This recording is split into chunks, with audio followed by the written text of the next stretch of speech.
1926 में साधु सुंदर सिंह द्वारा आत्मिक दुनिया की दर्शन। मृत्यु के समय क्या होता है। एक दिन जब मैं अकेले प्रार्थना कर रहा था, मैंने अचानक खुद को आत्माओं के एक महान समूह से घिरा पाया। या मैं यह कह सकता हूँ कि जैसे ही मेरी आत्मिक आंखें खुली, मैंने खुद को संतों और स्वर्गदूतों की झुंड में पाया। जब मैं पहली बार उज्जवल और गौरवशाली राज्य को देखता था, तब मैंने अपने खुद के गुण के साथ तुलना करता था तो मैं कितना कम था। लेकिन मुझे एक बार उनकी वास्तविक सहानुभूति और प्रेम और प्रेरित मित्रता से पहले से ही राहत मिली थी। मेरे जीवन में परमेश्वर की शांति और उपस्थिति का अनुभव था। लेकिन इन संतों की संगति ने मेरे लिए एक नया और अद्भुत कार्य किया, क्योंकि हम एक साथ बातचीत कर रहे थे। मुझे उनसे मेरी समस्याओं के बारे में, मेरी कठिनाइयों के बारे में और मेरे सवालों के जवाब मिले जिन्होंने मुझे उलझा रखा था।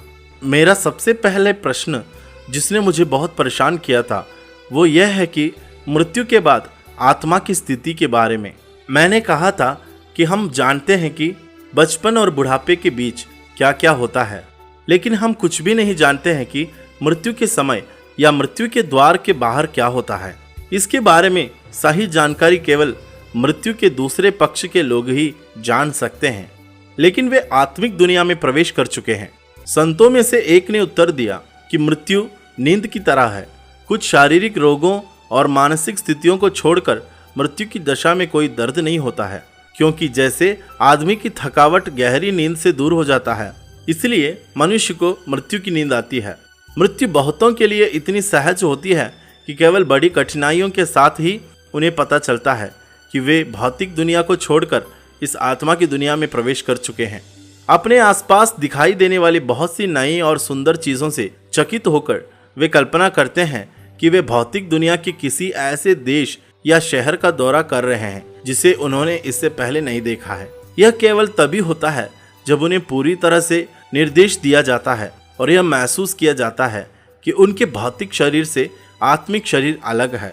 वे अनुमति देते हैं कि उन्हें भौतिक दुनिया से आत्माओं के दायरे में स्थानांतरित कर दिया गया है।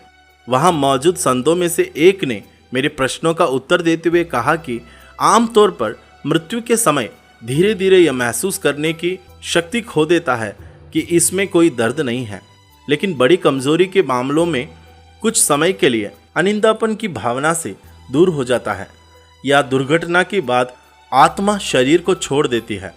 अचेतन तो उन लोगों की आत्माएं जो बिना सोचे समझे आत्मा की दुनिया में प्रवेश करने के लिए इस तरह अचानक आत्मिक दुनिया में स्थानांतरित हो गई है, उनके भाग्य पर अत्यधिक भंगुर और महान संकट है। इसलिए उन्हें काफी अवधि के लिए निचले हिस्से मध्यवर्ती राज्य के गहरे सत में रहना पड़ता है। इन निचले क्षेत्रों की आत्मा अक्सर दुनिया में लोगों को बहुत परेशान करती है, लेकिन वह उन लोगों को ही घायल कर सकते हैं जो अपनी मर्जी से अपना दिल खोलकर उनमें प्रवेश करने का अवसर देते हैं। ये बुरी आत्माएं खुद को अन्य बुरी आत्माओं के साथ जोड़कर दुनिया को बहुत नुकसान पहुंचाएगी, ना कि वो परमेश्वर जिसने हर जगह अनगिनत स्वर्गदूतों को नियुक्त किया गया है अपने लोगों और अपनी सृष्टि की सुरक्षा के लिए, ताकि उसके लोग हमेशा सुरक्षित रहें।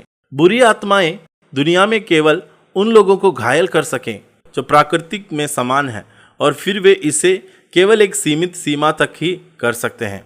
धर्मी को परेशान करो, लेकिन परमेश्वर की अनुमति के बिना नहीं।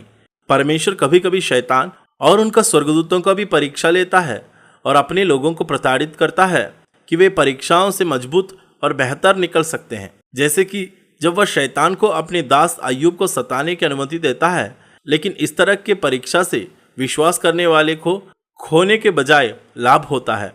मेरे प्रश्न के उत्तर में एक और दूत वहीं खड़ा हुआ उत्तर दिया जिनके जीवन परमेश्वर को नहीं दिए गए थे। जब वे मरने वाले थे तो वे बेहोश हो गए थे, लेकिन वास्तव में क्या होता है कि जब वे बुरी आत्माओं के भयानक और शैतानी चेहरे देखते हैं तो वे डर जाते हैं, फिर वे आवक हो जाते हैं और भय से लकवाग्रस्त हो जाते हैं। दूसरी ओर एक विश्वासी की मृत्यु अक्सर इनके बहुत विपरीत होती है।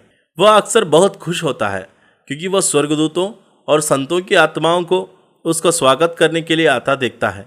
फिर अपने प्रियजन के लिए जो पहले मर चुके हैं अनुमति दिया जाता है कि उनकी मृत्युशैया पर जाने के लिए और आत्मा की दुनिया में प्रवेश करने पर अपनी आत्मा को आध्यात्मिक दुनिया में ले जाने के लिए वह तुरंत घर जैसे महसूस करता है, क्योंकि वह न केवल उसके दोस्तों के सामने और इस दुनिया को दिखाना चाहता था कि उसकी संगति परमेश्वर पर भरोसा करके उस घर के लिए खुद को तैयार कर रहा था। उसके बाद एक चौथे संत ने दुनिया से पुरुषों की आत्माओं का संचालन करने के लिए कहा, क्योंकि आमतौर पर मसीह खुद को आध्यात्मिक दुनिया में हर एक के लिए प्रकट करता है। प्रत्येक आत्मा के आध्यात्मिक विकास की स्थिति के अनुसार तीव्रता में भिन्न, महिमा की कमी में, लेकिन कुछ मामलों में वह स्वयं अपने दास का स्वागत करने के लिए एक मौत के बिस्तर पर आता है और प्यार में उसके आंसू पोंछता है और उसे एक बच्चे के रूप में स्वर्ग में ले जाता है।